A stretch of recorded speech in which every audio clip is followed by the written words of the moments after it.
Growing up, I was very much aware of the boxes and even more aware of the fact that I didn't fit into them.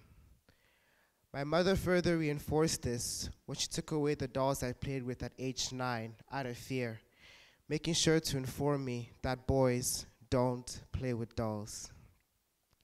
At age 12, I realized that I wasn't interested in what the other boys did. They spent their spare time playing outdoors and watching soccer games, while I spent mine sketching my next evening wear collection. Meanwhile, I was fighting hard to convince myself I was conventional. Being unconventional felt too isolating. Growing up in Africa, a continent that is overwhelmingly against gay rights and covertly and overtly annihilates anyone that is associated to gay behavior, was difficult. I lived in a world where the rules were unspoken, but everyone very carefully followed them. I realized that I couldn't speak to anyone about my feelings and began hiding. And once I started hiding, it became more and more difficult to step forward and speak out. When we don't allow people to openly discuss topics that are considered taboo, such as homosexuality, the accumulated isolation can result in major psychological and physical disorders. I am the living proof. I stopped socializing with my friends, became anorexic and bulimic, constantly felt moody, and had frequent thoughts of suicide. However, I am not an anomaly.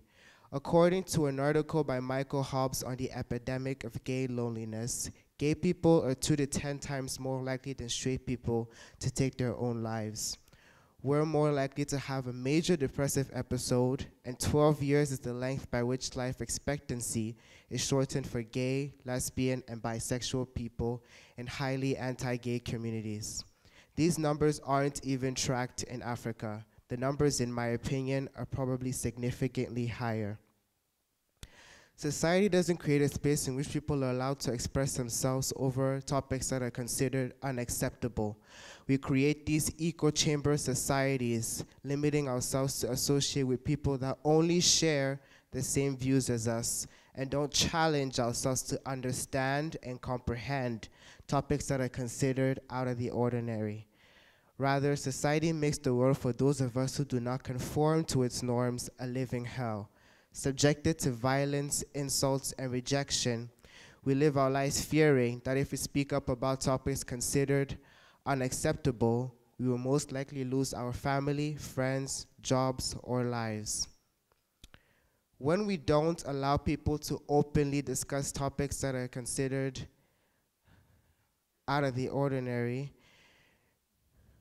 and further go to great lengths to oppress these people, we ultimately restrict them from truly accepting and being proud of who they are. So how did I, someone who had trouble accepting themselves, get to the point of realizing that I needed to speak out? I can remember reading a book from the library last year. An unidentified person had written in the book, "I'm gay and I hate myself."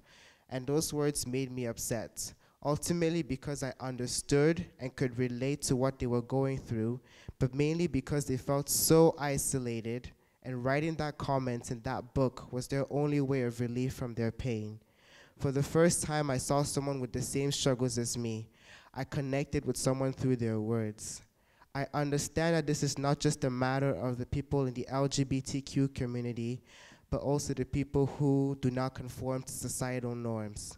Whether you're not skinny, beautiful, or smart enough, we constantly strive to be conventional because we fear being judged for the unconventional.